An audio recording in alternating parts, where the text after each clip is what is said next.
Welcome back. Thanks for coming. I'm Kyle Cardy. My pronouns are he, they. If you're new here, this is the third video in a multi-part video series designed to help anxious players manage their concerns about running a tabletop role-playing game campaign. This is a series that doesn't focus on the nitty-gritty details or presume to tell you the best way to run any game. I'm just here to help you ask the questions that will hopefully guide you to finding the type of game that works best for you and your fellow players. In this video, we're going to be talking about preparing for your first session.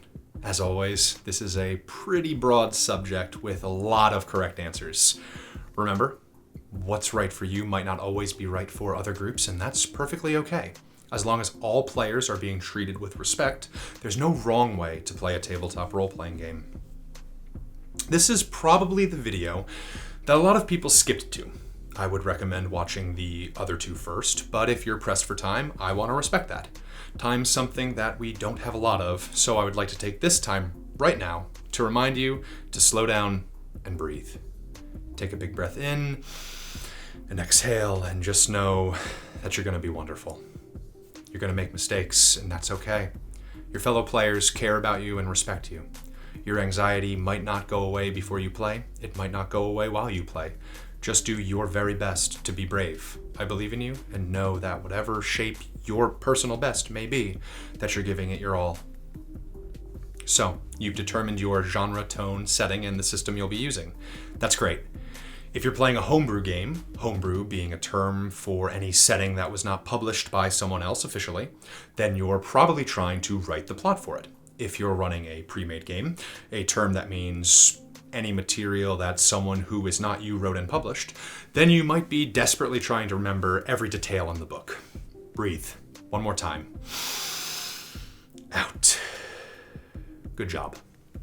Homebrew players, do you have a concept for your session? I used to work in writing, and I currently write tabletop role-playing game products, so let me give you a bit of advice that works for me. When writing a story, screenplay, or adventure, I found that I work best with an outline of broad ideas. I want X to happen, I want Y to be present, and I want Z encounter to occur. I used to write extensive notes and exhaustive hypotheticals to prepare, but I stopped doing that quite quickly. I found that it made me more nervous trying to predict and control the many chaotic variables. So I let it go, and it was scary and it was difficult, but I found that it made running the game much easier for me more often than not. We'll have another video about improvisational advice and what to do when the other players throw you for a loop. But if you feel more comfortable writing, then continue to do so, because that's great. You might find it easier to write down notes about these specific people, places, and objects, and then the events. By understanding who a character really is, it's easier to understand how they will react while still staying true to the world that they live in. Then you can have these characters advance the plot based on your ideas and notes. You might forget a few things. Sometimes there'll be things that you really want it to happen too.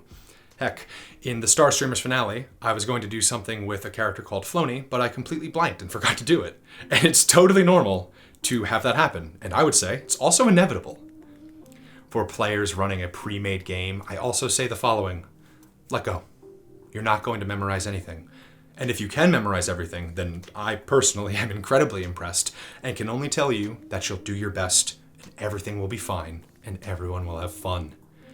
If you're like me and you can't memorize everything, then the best thing you can do is to think of the adventure as a rough guideline or like a coloring book. The outline is there, but you and your fellow players are going to color it in. Your experience with that adventure will not match the exact experiences of any other group that goes through it. Heck, it wouldn't match your very same group's experience with it on any different day. It's a wholly unique experience, so don't think of the ink on the adventures page as set in stone. You get to shape it. Consult the book as needed. However you prepare, I have an alternative perspective for you. Try to stop thinking about the dice. There are many tables that roll for every little thing in a game, and if that works for you, please continue to do so. However, at my tables, we found that rolling so often not only interrupts the flow of the story, but it also puts unnecessary stress on the game master player to come up with outcomes for mostly inconsequential rolls. This can often lead to harsh complications due to a knee-jerk reaction. Instead, only have players roll for things that are dramatically important. Climbing a ladder to patch a roof on a mundane day isn't dramatic, but climbing that same ladder under cover of night to infiltrate a heavily guarded area, that will be dramatic if the character fails. You, the game master, don't need to roll that often. If an action occurs without player character intervention, then simply narrate how it happens. You're in control of that aspect of the story.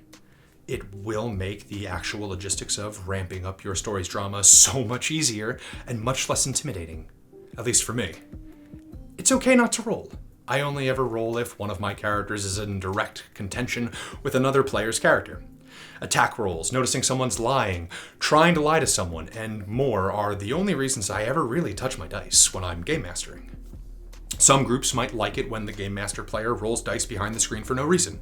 They find that it keeps the tension high, and I don't necessarily agree with that, but it's an alternate perspective that might help you find your legs. Don't be afraid to experiment with different play styles and advice.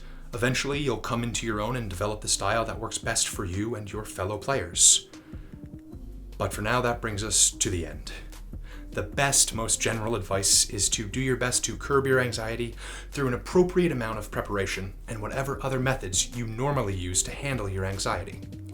If you enjoyed this video, please consider subscribing here, following our social media, checking out our Twitch streams, and sharing this video with someone you think it might help. If you like this video and are financially stable, please consider supporting us on Patreon.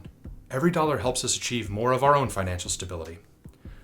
When you find your own style, I'm sure that it's going to be wonderful and beautiful.